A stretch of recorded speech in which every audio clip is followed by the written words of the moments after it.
جب مومن اچھے کام کی نیت کرتا ہے، ابھی اس نے وہ کام کیا نہیں، نامہ اعمال میں ایک نیکی درج ہو جاتی ہے، اور جب وہ کرتا ہے، کرتا ایک ہے، لکھی 10 جاتی ہیں۔ اللہ اکبر۔ اور یہ اللہ تعالیٰ شرف بخشا ہے امت محمدیہ کو۔ علی صاحب الصلوات۔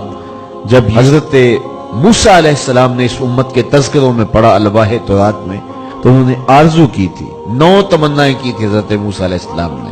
ابن عساکر نے اپنی سند کے ساتھ اس حدیث کو ذکر کیا، ان میں سے ایک آرزو یہ بھی تھی کہ اے اللہ، ایک ایسی امت ہے اگر وہ نیکی کی نیت کرے گی تو نیکی لکھ لی جائے گی، اور اگر وہ کرے گی ایک، لکھی 10 جائیں گی۔ فجعلھا امتی، وہ امت میری امت بنا دے۔ قال تلک امت احمد صلی اللہ علیہ وسلم، کہا یہ میرے پیارے احمد کی امت ہے، جو ایک نیکی کرے، کرتا ایک ہے، ثواب 10 کا عطا ہوتا ہے۔ یہ اللہ کی کرم نوازیوں کے رنگ ہیں۔ تو کہا اعمال کا دار و مدار نیت پر ہے، ہم اپنی نیتوں کے حسن کا اہتمام کریں، جو تھوڑا بھی عمل کریں لیکن نیت کی خوبصورتی ہو تو پھر وہ عمل ہوگا۔ اللہ طیب ہے، طیب کو پسند کرتا ہے، اور صرف اسی عمل کو پسند کرتا ہے جو اس کی رضا کے لیے کیا جائے۔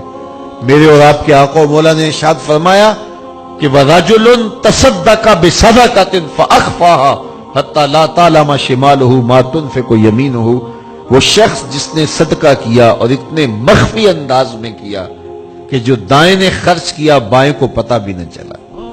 قیامت کے دن جب کوئی سایہ نہیں ہوگا، اللہ اس شخص کو اپنے عرش کا ٹھنڈا سایہ عطا فرمائے۔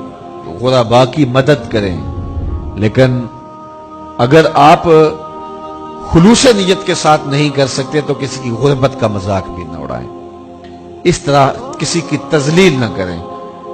آپ ایک خاندان اپنے ذمے لے لیں، اگر یہ اہتمام ہو سکتا ہے کہ اس کو بھی نہ پتا چلے کہ یہ میرے گھر میں یہ اہتمام کہاں سے ہوا، اگر ایسا بھی ہو جائے تو بہت اچھا ہے، لیکن اگر یہ نہیں ہو سکتا تو کم از کم اس کا اور تمہارا راز ہونا چاہیے، اور درمیان میں جاننے والی ایک ہی ذات ہو، اور وہ رب کی ذات ہو، تو پھر دیکھنا اس سے قلب کو سکون اور روح کو راحت اور اس کا اجر کتنا نصیب ہوتا ہے۔